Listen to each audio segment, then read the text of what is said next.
Hi friends, and welcome back to Decorate Your Life, Scrapbooking and Card Making.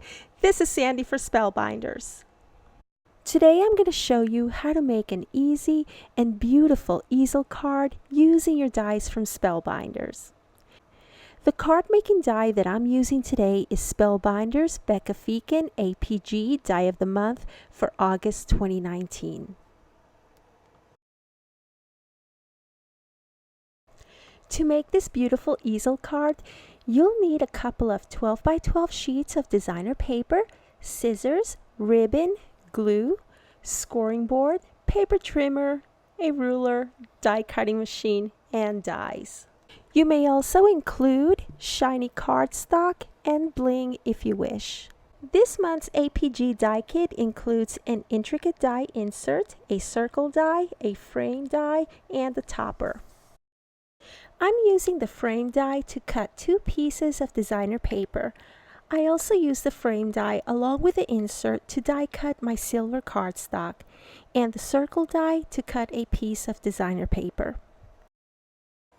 My frame die measures approximately 5 by 7, so I know to trim a piece of designer paper to 10 by 7 inches. Then I place my paper on my scoring board and I score it at 5 inches and then I fold it in half.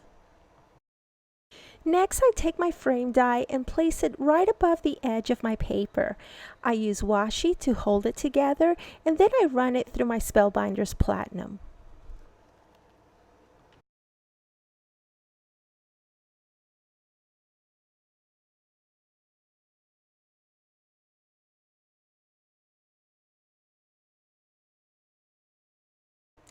Then I open my die cut piece, place it on my scoring board, and then I run a score mark on the right side of the die cut, ensuring that I score at the middle of this part.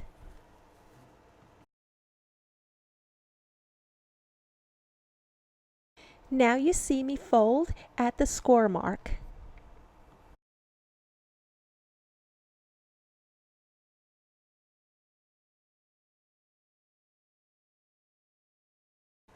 Okay, so now we're ready to glue some pieces into place.